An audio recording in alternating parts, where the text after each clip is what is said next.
Halo sahabat sejarah dan misteri. Di episode pertama kemarin kita sudah mengisahkan perjalanan Kadipaten Jipang. Ya, sebelum menjadi kadipaten ya berarti itu adalah telatah Jipang di era kerajaan Medang.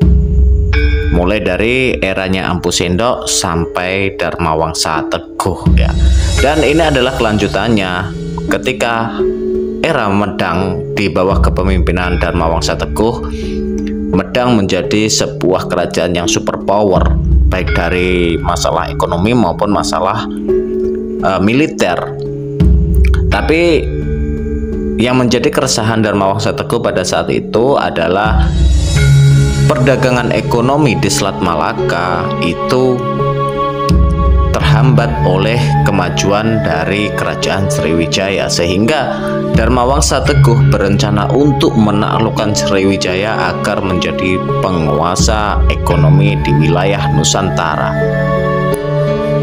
Dengan bantuan para pedagang-pedagang asing, terutama orang-orang dari Loram yang tinggal di utara Sungai Solo, maka dibangunlah sebuah kekuatan militer berbasis maritim.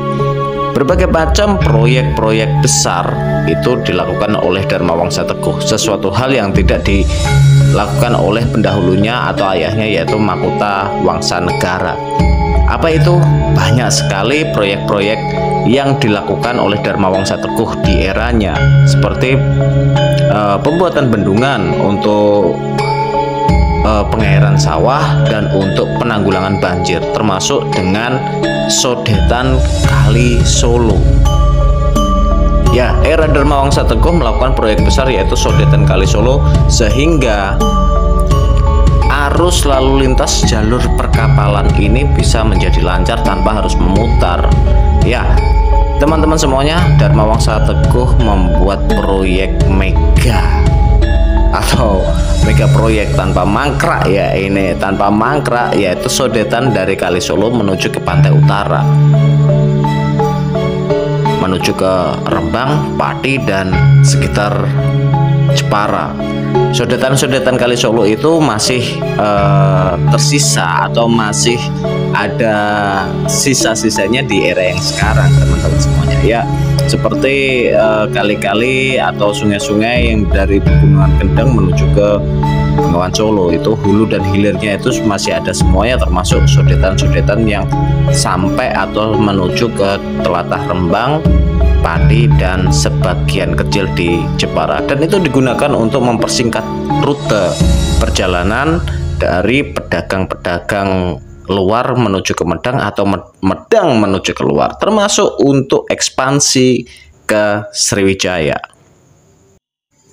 Hingga akhirnya dalam catatan sejarah pada abad 9 ya, pada abad 9 kerajaan Medang melakukan ekspansi besar-besaran menuju ke Sriwijaya. Dan memang pada saat itu Sriwijaya pura-puranda berhasil ditaklukkan oleh kerajaan Medang, walaupun banyak prasasti yang mengatakan bahwa pendudukan Medang di Sriwijaya hanya sebentar. Ada yang mengatakan 1, ada yang mengatakan 3 tahun, teman-teman. Tapi apapun itu kerajaan Medang pernah berhasil menduduki kerajaan Sriwijaya.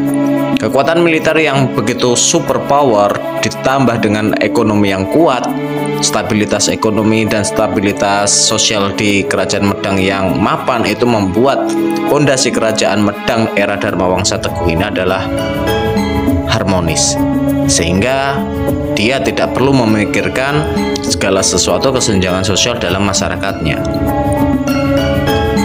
Dipukul mundurnya kerajaan Medang dari tanah Sriwijaya tidak membuat Dharmawangsa Teguh itu patah arang. Dia mencoba untuk berbagai macam taktik. Selain untuk memperkuat ekonomi dan tentara di kerajaannya, dia juga mulai memikirkan untuk berkolaborasi dengan kerajaan saudaranya, yaitu kerajaan Bali. Kerajaan Bali dengan merencanakan menikahkan putrinya dengan keponakannya, yaitu Airlangga, anak dari Prabu Udayana dan Mahendra Datta. Ya, teman-teman semuanya, dari taktik dan strategi penggabungan dua kekuatan kerajaan yang ada di Jawa dan di Bali inilah yang mengakibatkan ada beberapa pihak yang kecewa, seperti penguasa Loaram yang pada saat itu dipimpin oleh Sri Aji Worawari. Banyak kisah, walaupun ini tidak valid ya teman-teman semuanya, walaupun tidak valid, banyak kisah Sri Aji Worawari inilah yang pertama kali meminang Putri Prabu Dharmawangsa Teguh untuk menjadi istrinya, namun ditolak. Keinginan Raja Worawari ini bukan sesuatu yang asing, karena melihat kebesaran dan ketangguhan kerajaan Medang. Dengan memperistri putri sang maharaja, dia berniat untuk menguasai atau memimpin setelah Dharmawangsa Teguh itu nanti kelak kemudian mangkat atau wafat atau turun tahta. Tapi ternyata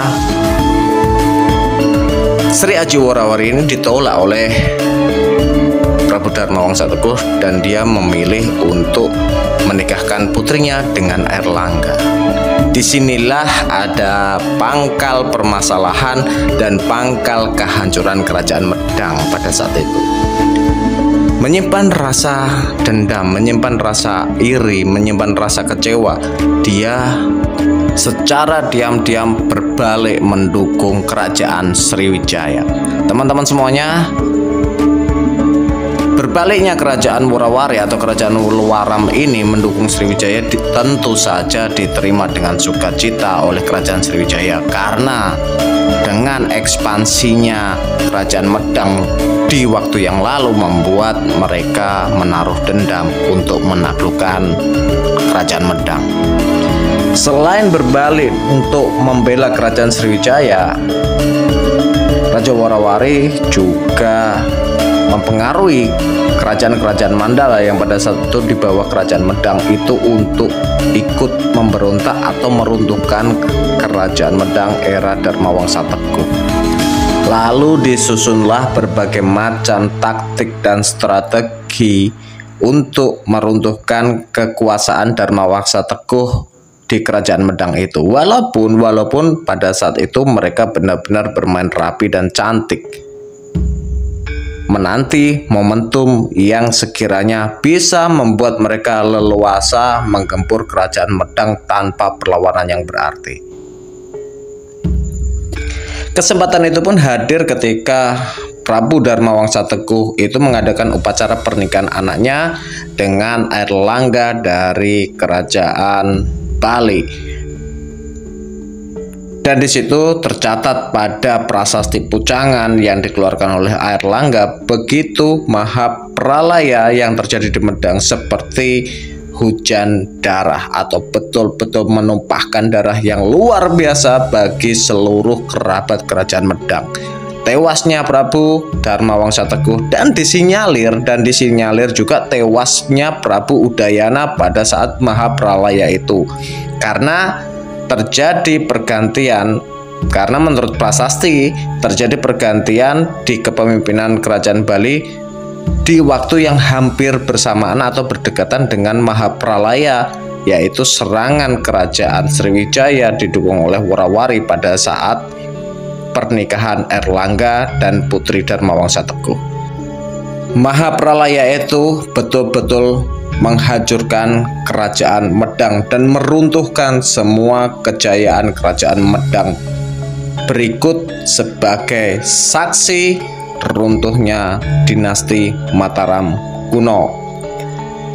Ya teman-teman semuanya, dari mahapralaya itu Airlangga pun berhasil kabur dengan abdinya yaitu Narotama itu untuk menggalang kekuatan lagi yang kelak dia dinobatkan sebagai Raja Kahuripan. Lalu siapa sih Sri Aji Worawari ini, seorang raja dari kerajaan Loaram yang mampu menjatuhkan kebesaran kerajaan Medang dan menghanguskan, memupuskan terah kerajaan Mataram kuno. Ikuti terus channel Sejarah dan Misteri. Di episode berikutnya akan kita kupas tuntas tentang siapa sebenarnya Sri Aji Wurawari, raja dari kerajaan Loaram ini. Tetap di sini, jangan lupa untuk subscribe, like, dan komen jika ada informasi, jika ada pertanyaan maupun ada sanggahan dan kritik. Kita terbuka untuk itu karena sejarah harus kita kupas dengan berbagai macam versinya, baik dari prasasti, lontar, atau hasil tutur tinular masyarakat setempat. Itu yang bisa kita sampaikan untuk episode kali ini. Nantikan episode berikutnya. See you next time and wassalam.